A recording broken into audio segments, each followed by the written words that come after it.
Welcome. This is Radio Pras.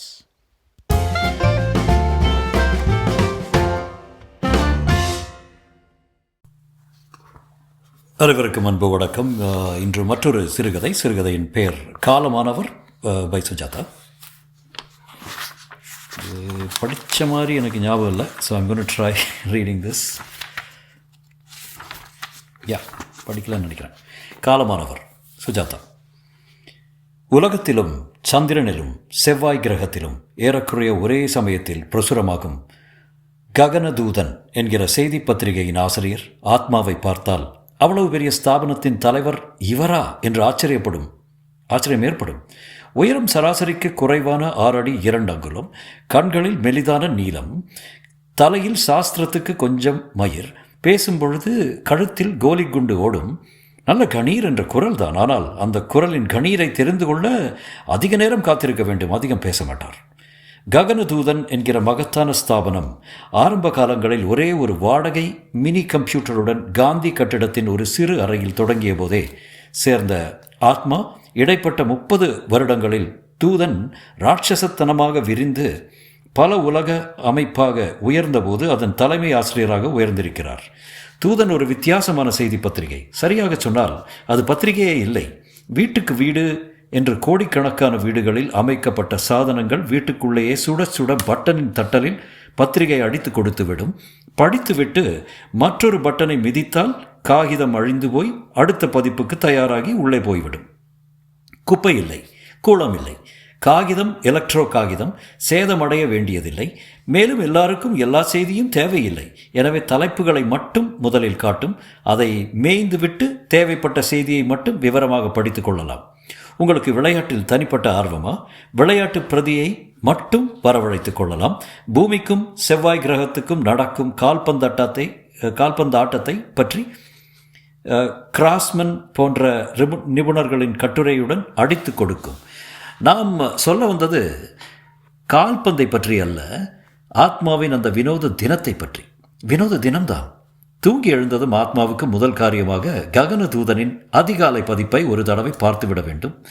தாம் இல்லாத போது இந்த பயல்கள் ஏதாவது தப்பாக தாறுமாறாக அடித்துவிடப் போகிறார்களே என்ற பயம் வருஷக்கணக்கில் ஸ்தாபனத்தில் ஊறியதால் தாம் இல்லாவிட்டால் பத்திரிகை படுத்துவிடும் என்கிற கவலை ஆத்மாவுக்கு உண்டு. எனவே தம் படுக்கை அறையில் இருந்த பத்திரிகை பெட்டியை இணைத்து 6 மணி பதிப்பின் எல்லா தலையங்கங்களையும் கேட்டார். பழைய டெலிவிஷன் போல இருந்தது அந்த பெட்டி.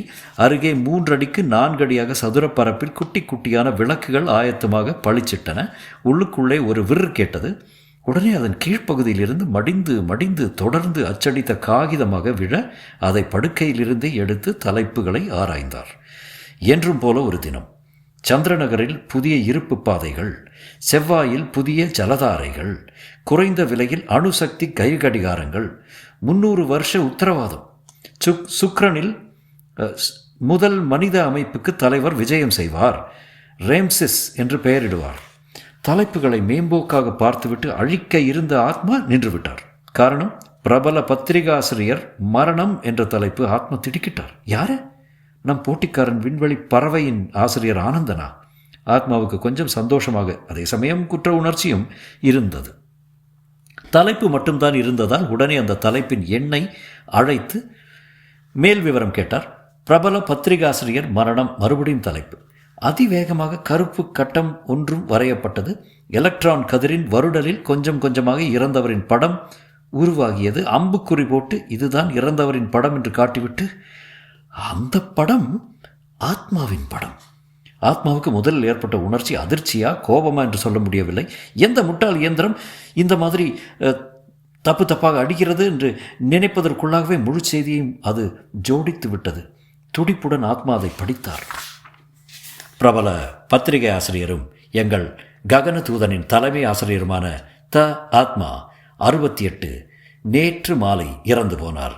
பத்திரிகை அலுவலகத்தில் நேற்று காலை அவர் இதயம் நின்றுவிட்டது. உடனே டானா ஆஸ்பத்திரிக்கு எடுத்துச் செல்லப்பட்டு அவருக்கு மாற்று இதயம் அளிக்கப்பட்டது. டாக்டர் ராமர் மாற்று இதய சிகிச்சை செய்தார். புதிய இதயம் அவர் உடலில் சில மணி நேரங்களை செயல்பட்டது.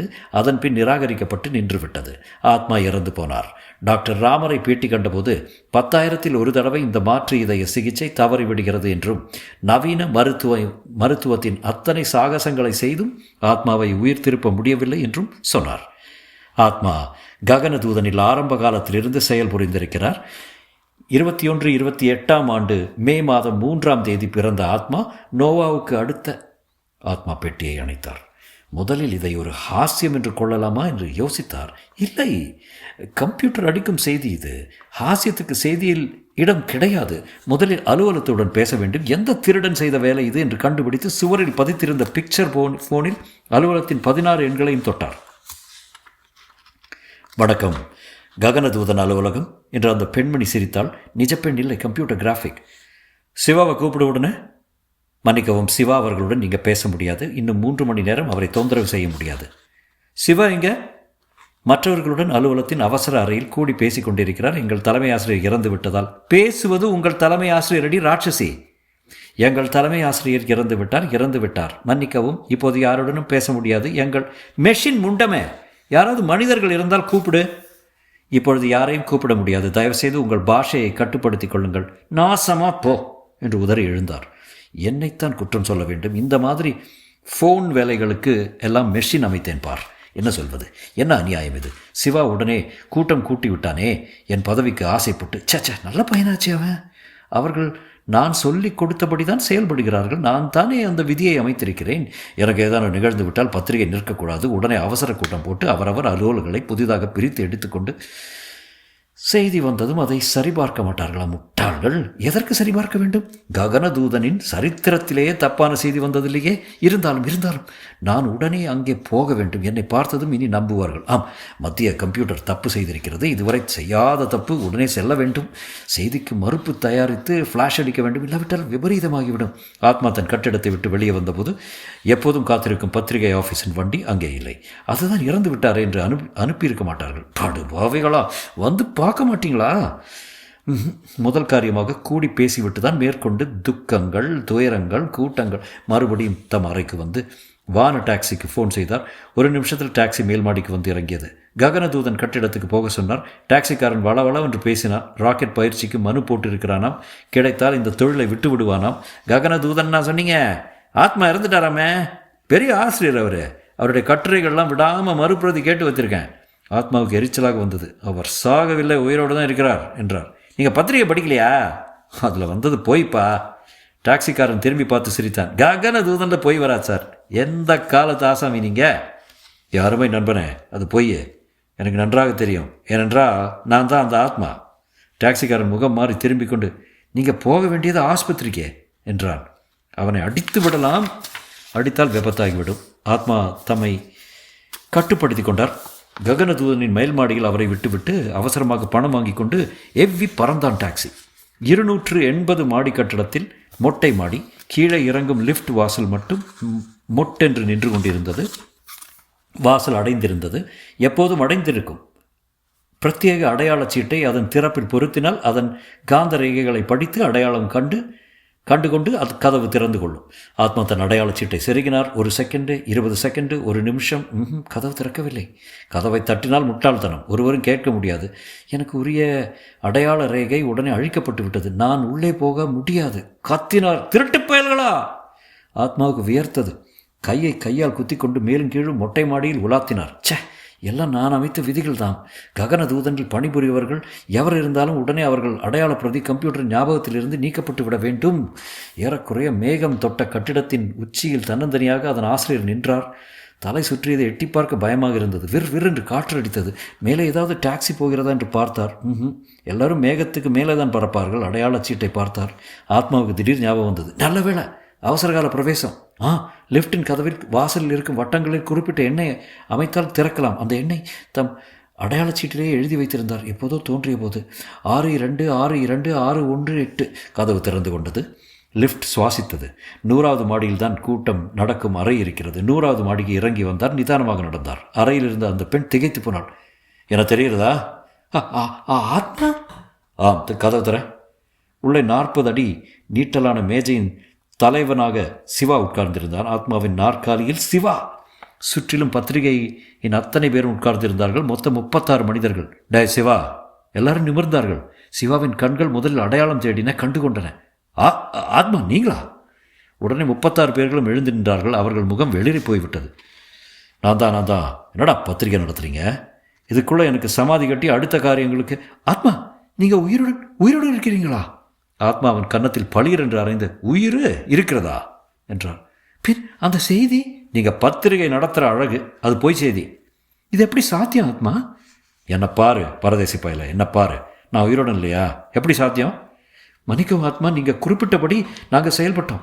எங்களை நீங்கள் தப்பாக எடுத்துக்கொள்ளக்கூடாது. நீங்கள் திரும்ப வந்தது எங்களுக்கு சந்தோஷம். பிரச்சனை தீர்ந்தது. பிரச்சனை தீரலை. எப்படி இந்த செய்தி பிரசுரமாயிற்று என்று தெரிந்து கொள்ளாத வர எங்கே அந்த இன்ஜினியர் சந்திரா? உடனே சந்திராவை கூப்பிடு. செய்தியை அடித்தது யார்? ஜார்ஜ். நான் நினச்சேன் இந்த கேட்டு கம்ப்யூட்டரை ஒழித்து கட்ட வேண்டும் என்று முன்பே சொன்னேனே. இல்லை ஆத்மா, இதுவரை ஜார்ஜ் தப்பு எதுவும் செய்ததே இல்லை. இப்போதாவது தெரிகிறதா? தப்பு செய்திருக்கிறது. அந்த இன்ஜினியரிங் கூப்பிட்டு வா. ஜார்ஜின் அறைக்கு போகலாம். ஜார்ஜுக்கு வயசாகி கொண்டிருக்கிறது, ஓய்வு தர வேண்டும். ஜார்ஜ் அந்த அறை முழுவதும் விரவி இருந்தது.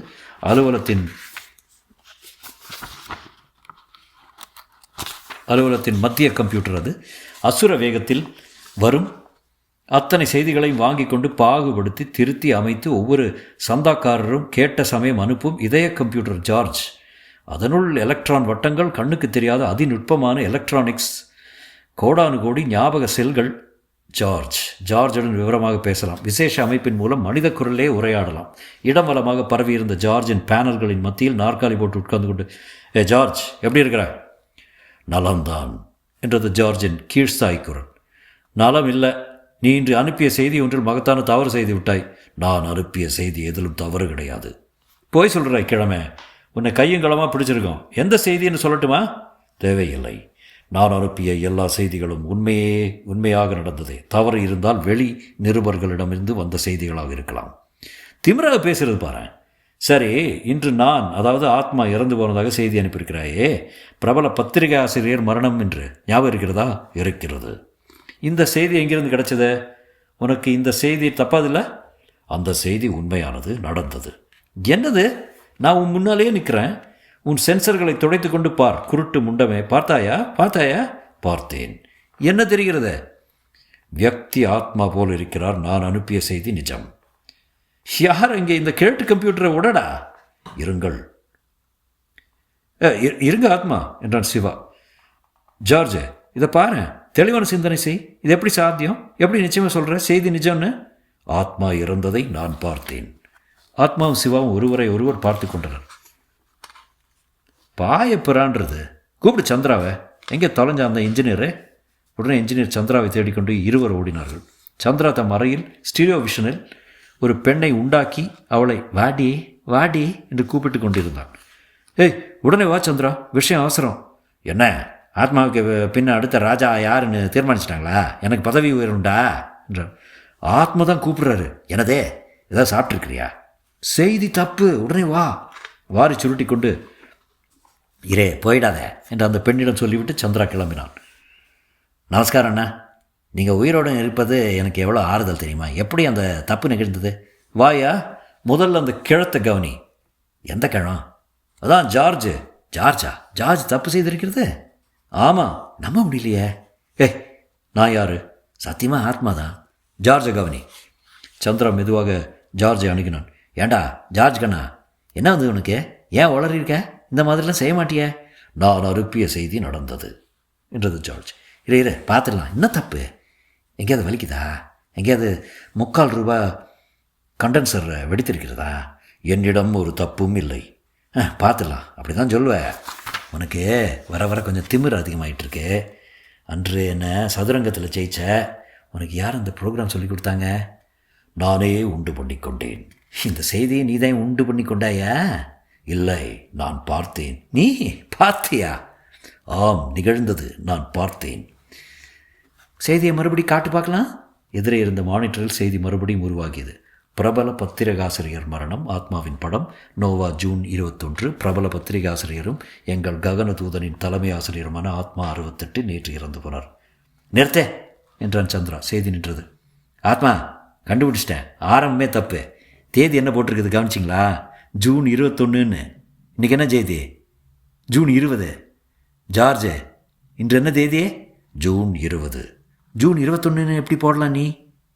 சற்று நேரம் மௌனம். அதன் பின் பதில் வந்தது. செய்தி சரியானதே. நான் ஜார்ஜ், நீ இன்னும் நான் கொஞ்சம் தீவிரமாக கவனிக்கணும். செய்திக்கு பதில் ஜோசியம் சொல்ல ஆரம்பிச்சிட்ட. நீ கிறுக்கு பிடிக்கிறது போல இருக்கு உனக்கு. செய்தி சரியானதே. வாய முட. இருச்சந்திரா என்றார் ஆத்மா. இன்னும் கேட்க வேண்டும் இந்த கிழத்தை.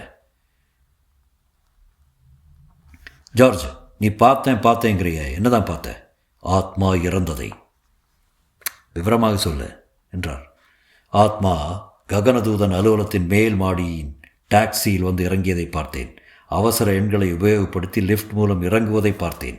இறங்கி 100வது மாடியில் அவசர கூட்டத்தில் நுழைந்து சப்தமிட்டு ஆரவாரித்ததை பார்த்தேன். பின் எல்லோரையும் அழைத்து கொண்டு இந்த அறைக்குள் வந்ததையும் பார்த்தேன்.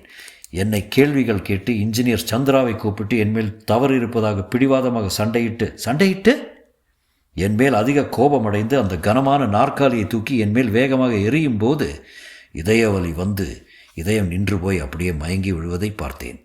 ஆவேசம் வந்த ஆத்மா அந்த நாற்காலியை எடுத்து ஜார்ஜின் மேல் வேகமாக எறிந்தார். முற்றும்.